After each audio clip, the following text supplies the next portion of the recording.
Duterte. Dahil pulisiya nyo rin yan, tama ba? Sa Davao, nung nasa Davao pa kayo. Tama ba na tawagin po itong Davao model or Davao style, Mr. Chair? I cannot control the semantics. Mr. Chair, yes or no? Davao style. Do not ask me to answer yes or no. You are not an investigator. Mr. Chair, tayo po ay nasa investigasyon kasalukuyan, Yes, Mr. but you Chair. are not an investigator. Why are you asking me to answer Mr. yes Chair, or tinatanong no? ko lang na... Chair, point of Session order. suspended.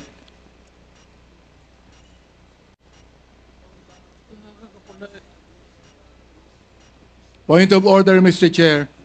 Ano ka, police? Point of order, Mr. Chair. The session is suspended for the meantime, so please, let's take time to calm things down, okay? Para ho maayos ang ating hearing sa ngayon.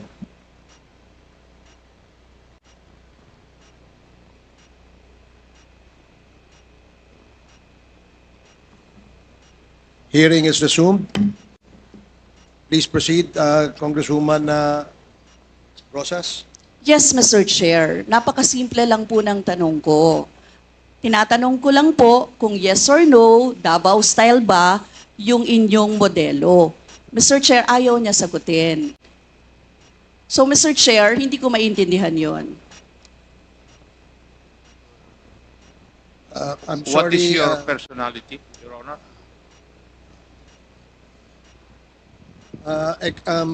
If I may, Secretary Bello, we normally, the committee does not allow the counsel of the witness to speak because the role of the counsel is limited only to counseling his client on his rights. Hanggang doon lamang po. But we cannot ask you to answer any questions that will be asked by any of the members. And that is what Thank you, is in Your the Honor. rules. Thank you, Your Honor. Actually, I'm not answering the question of Congresswoman Rosas, Your Honor.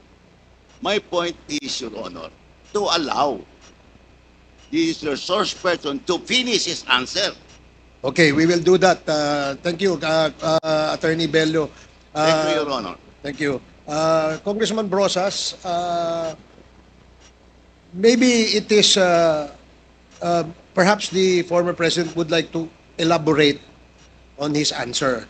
We may ask questions that is answerable by yes or no, and as much as possible, we would ask the resource person to say only answer yes or no. But if he wishes to elaborate, and as long as it is germane and related to the answer to your question, we will allow that. But Yes. we will make it very, very short. Yes, Mr. Chair. Pwede namang mag-expound, Mr. Chair. Ang tinatanong ko lang, sa particular question na yon, maaari naman siyang sagutin ng yes or no. And then the explanation, Mr. Chair. Apo, apo. Mr. Do not control my answer, kung Your Honor. This is not an inquisition. It's a democratic process of investigation. Okay, thank you, Mr. President. Sana po, if there are questions that will be propounded by the members, hopefully, medyo kung gusto po natin mag-elaborate, we will allow that, provided that kung maaari po sanang iksian lamang po natin nang sa ganun, malinaw. And for the members who wish to ask questions that are answerable by yes or no, please make the questions very clear para ho masagot po ng yes or no, Your Honors. So I hope para ho maayos yung ating patakbo ng ating hearing sa ngayon. So please proceed, Congresswoman Brosas. Yes, Mr. Chair. Mr. Chair, ang tanong ko, sinasabi nyo rin na ang war on drugs ay talagang utos nyo. Diba? Pag sinabing war on drugs, Duterte yan. Sa inyo na nadikit yan. Unless, eto po, tanong na pwede nyo i-expound.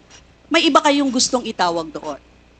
Meron po ba kayong gustong ibang itawag doon? Wala na po. Sabi ko, I assume full responsibility for whatever happened in the actions taken by the law enforcement agencies of this country to stop the drugs or the serious problem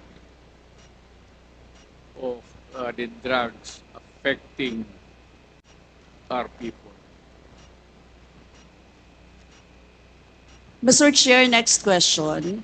Nung naging mayor po kayo, sabi nyo naging safe ang Davao. Tama po ba?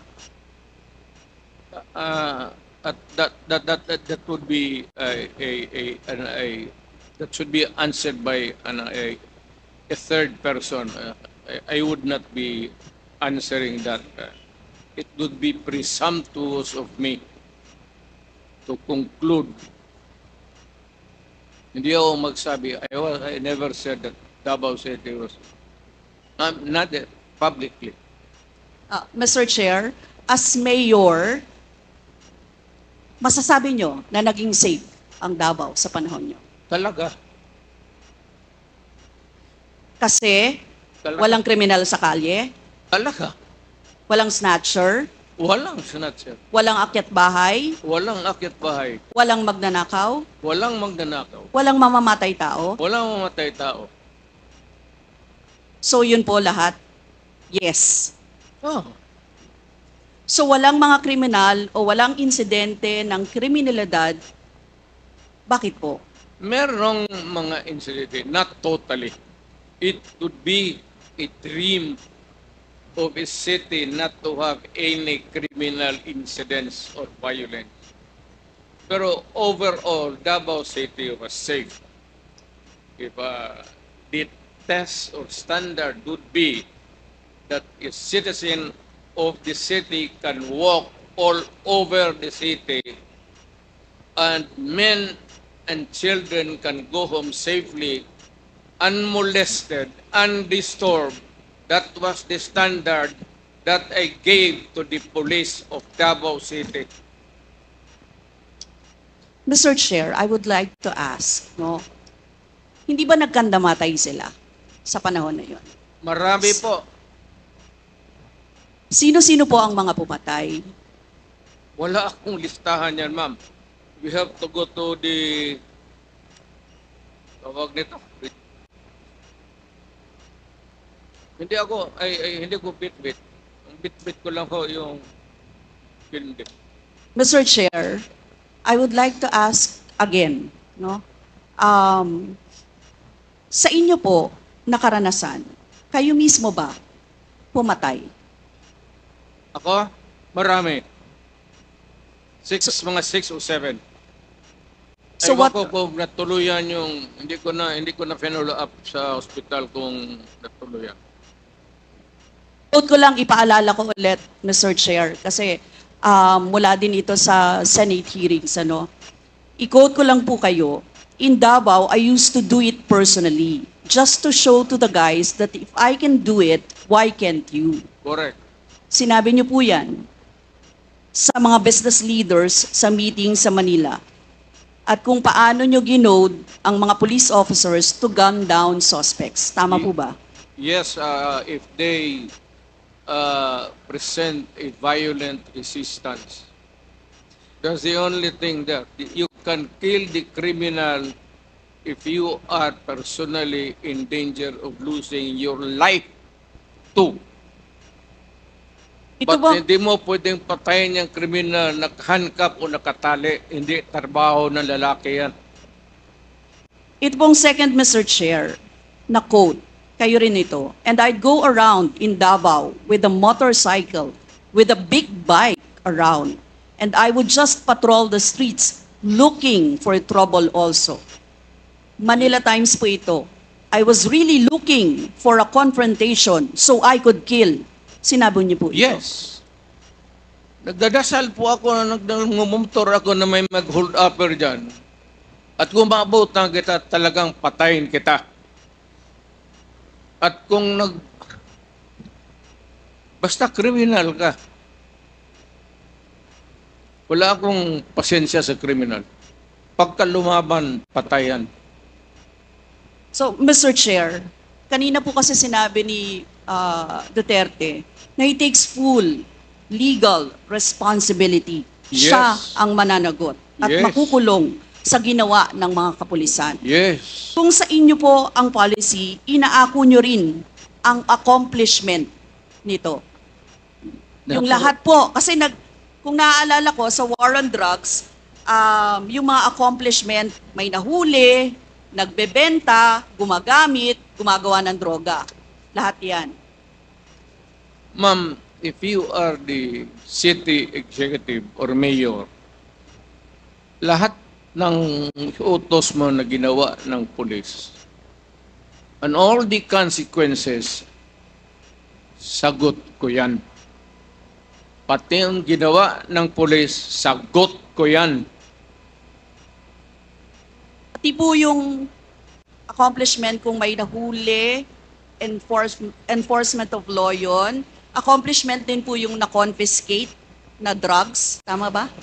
Lahat ng trabaho ng pulis, because you are the mayor, inutos mo yan, and the consequences, or sometimes an incident can go right and go wrong.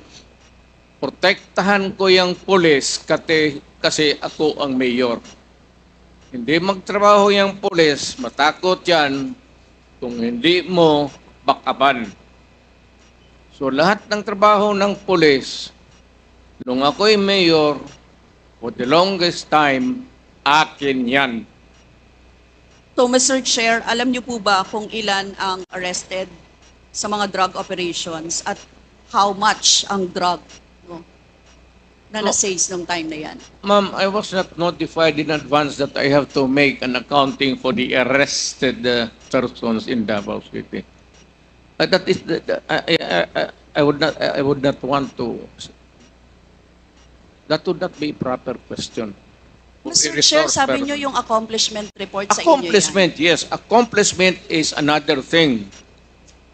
But you see, to ask for the number of arrests or killings, that would be a stupid question. Mr. Chair, sinabi po ninyo na aakuin nyo lahat.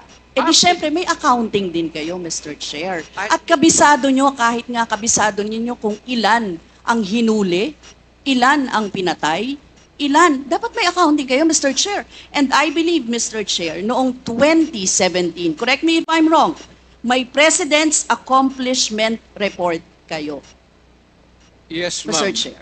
Tanungin kita, where were you the other day at 4 o'clock in the afternoon? Point of order, Mr. Chair. Yung nga sinabi ko. Yes, may I remind our resource person, Mr. President, maaari po ay wag po, iwasan po natin magtanong sa ating po mga membro. Please answer the questions lamang po at refrain from asking questions to the members of Congress. Yan po ang nakasaad sa ating rules. Please continue, Congresswoman Brosas. Thank you, Mr. Chair. I'm sure alam po yan, no, ng former President kasi siya ay naging miyembro din ng Kongreso, Mr. Chair. Yes.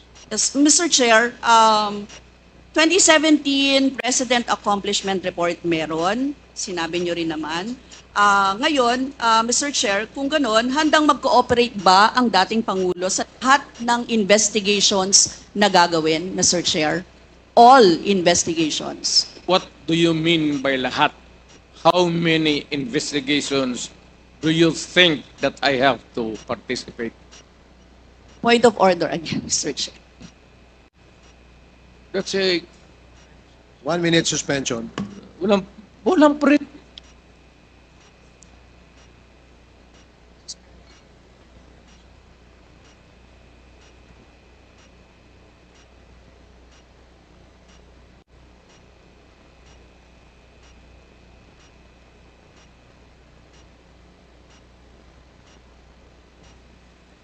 Hearing is resumed. Again, let me remind our resource person as well as our members that please refrain for the resource person, refrain from asking questions to the members. Please limit your reply to the questions being asked. At sa atin naman po mga members, please go straight to the point. Ask the resource person the question that you wish to be answered. Direkta, para ho hindi tayo magtagal. Mr. Chair, Yes, you have, Congresswoman Brosas, you have 4 more minutes. Mr. Chair, may I interrupt? I am asking the... Is this related, Mr. President? Yes, to the it is question? related. I am asking yung nagtatanong to lay the predicate. Okay, sige po. Para hindi tayo mawala. Sige po. Congresswoman Brosas, I hope you can consider the opinion of the resource person by laying the predicate before you ask the question directly to the former president. Yes, Mr. Chair. Mr. Chair, siguro, tatanong ko na lang diretso, Mr. Chair. Yung former president ba ay willing na mag-cooperate sa investigation sa ICC? Kaugnay dito? ICC, ma'am. I'm asking the ICC to hurry up, and if possible, they can come here and start the investigation tomorrow. This issue has been left hanging for so many years. Matagal, ma'am. Baka mamatay na ako, hindi na nila ako maimbestiga. So I'm asking the ICC through you na pagpunta na sila dito bukas, umpisahan na nila ang investigation. And if I am found guilty, I will go to prison and rot there for all time. Mr. Chair, balikan ko lang yung isa ko pang tanong, Mr. Chair. Ito sa Senate hearing dito, Mr. Chair. Sinabi ni former President Duterte, encourage the criminals to fight. Encourage them to draw their guns. Yan ang instruction ko. End of quote. And the only way na hindi kayo makulong and to justify the killing is bigyan mo talaga ng panahon na lumaban. Tama po ba? Yan ang sinabi ninyo. Yes, because that would be justified kung lumaban. Yan, kasunod pa lang po yung Ang question ko. utos ko- Ang question ko po ay bakit nyo ine-encourage yung kriminal na lumaban? Para medyo maminus-minus ang problema sa syudad ko. Kung may criminal dito na 50, kung mapatay ninyo yung 30, di 20 na lang, hindi na masyado problema dyan sa akin. Ibig sabihin, Mr. Chair, hindi mapaparusahan ang nakagawa ng krimen in self-defense. Hindi man sadya. Siya, alam naman trabaho ng police, ma'am. The policeman should know when to kill and when to injure. Hindi naman kailangan sabihin nun. May elements naman ng self-defense. Alam niyo yon, Mr. Chair. Not self-defense, man. Performance of duty. Performance of duty, but elements of Connected with self-defense. that performance of duty is self-defense. So, Mr. Chair, ano-ano yon? Ang what? Elements of self-defense, Mr. Chair. Self-defense is when you defend yourself to avoid injury, serious, or you die. That is applicable also to a policeman who is performing his duty because the policeman has to confront, ang civilian has to iwasan. But a policeman, a law officer, if you are a law officer, you have to confront the criminal. Ang sanabi ko sa kanila, huwag kang pumunta dito sa akin isina na may sugat ka, sipain kita. Patayin mo. Bakit ikaw ang may sugat? Wala akong My language is brutal and raw for criminals. Wala akong pasensya, ma'am. I've been a prosecutor for 9 years. Talagang, sinabi ko, pag hindi na mahinto yan, patayin mo na yan. Huwag mo nang pabalikin niya dito sa opisina ko. Thank you, really Mr. want Chair. to know the truth. Ganon. Last two questions, Congresswoman Rosas. Yes, Mr. Chair. Mr. Chair, gusto ko lang sabihin na sa elements of self-defense, first, dapat unlawful aggression. Second, reasonable necessity of the means employed to prevent or repel it. And third, lack of sufficient provocation on the part of the person defending himself. Mr. Chair, now I would like to direct my question to sa victims po, si Christina siguro at si Lori or si Mary Ann, ano? Mr. Chair, ano po yung sirkumstansya or kalagayan ng mga nangyari sa pagkapatay ng inyong mga mahal sa buhay, Mr. Chair? Hanggang ngayon po, mahirap pa rin po sa kalooban namin. Ang mahirap lang dun kasi yung mahirap ka na tapos may mga pinagdadaanan ka pa po na ganito na hindi basta-basta na nahihimpasan ng ano, kumbaga araw-araw, puro sakit ng loob, dasal, kung ano ba yung pinaglalaban namin ito. Salamat po. Mr. Chair, tatanong ko lang, ang susundan ko lang yung tanong ko. Ang tanong ko kasi ay, nagkaroon ba ng self-defense? Parang ganyan eh, di ba? Ang Nanlaban. nangyari. Nanlaban ba yung Yun po inyong... ang sinabi nila sa akin na nagkamotor po yung bata na wala namang motor na hindi marunong magmotor. Yung pong nanlaban, yun po yung sinabi nila sa akin na nakipag-anuhan po daw ng baril. Pero ano ang nalaman ninyo sa investigasyon? Laban ba? Well, Meron bang unlawful aggression? Meron bang reasonable necessity para i-employ or i-prevent or i-repel yun? Meron bang lack of sufficient provocation mula sa parte ng tao na dinidepensahan yung sarili niya? sa lahat po ng mga nalaman ko po, dahil wala na rin naman akong ganun kaalaman ng ganyan po, lahat po yun gawa-gawang kwento po at wala rin pong napakitang ebidensya na nagsasabi ng katotohanan na nanlaban po yung bata. Si Nanay Lori siguro.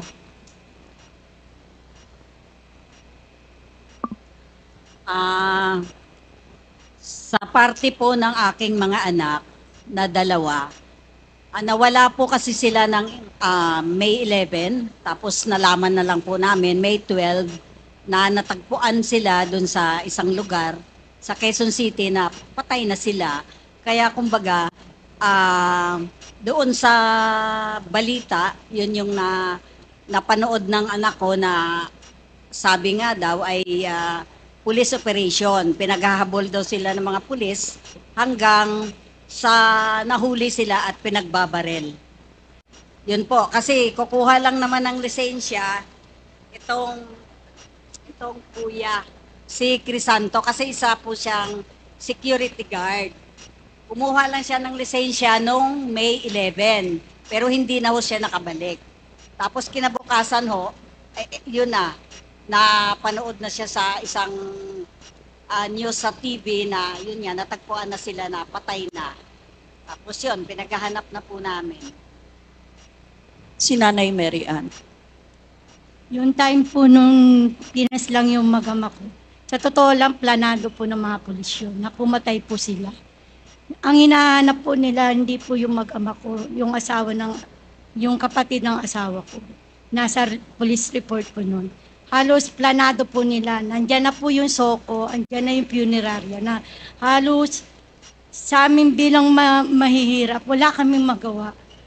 Halos talagang yung ginawa ng mga opisyal ng mga kapulisan na imbis na magtiwala kami, nawalan kami ng tiwala. Halos sa tingin po namin parang mga ano na po sila. Hindi na po nila ginagampanan yung mga obligasyon nila bilang mga pulis. Kaya yung time na yon hindi po makatao yung ginawa nila sa aming mga mahihirap. So sa tingin niyo po hindi nanlaban? Hindi po. Sa liit po ng bahay po namin, halos 3x3 lang po yung bahay namin. Kwarto lang po. Wala pong mga barilang mag-ama ko. Halos nakaload na po yung mag-ama ko nung time na yun. Paulit-ulit po kami nagmamakaawa. Pero pinas lang pa rin po yung mag-ama ko. Thank you, Mr. Chair. That would be all. Ano? Thank you. Lumalabas doon na may mga excesses talaga at mga violations na naganap, Mr. Chair. Mr. Chair, thank you, Mr. Chair. And siguro, Mr. Chair, for the next round of interpellations, pwede pong palista ulit. Maraming salamat, Yes, Mr. opo. Chair. Meron po tayong second round. So, ngayon po, ang susunod po na magtatanong ay si Congressman Dan Fernandez. You have 10 minutes. Thank you, Mr.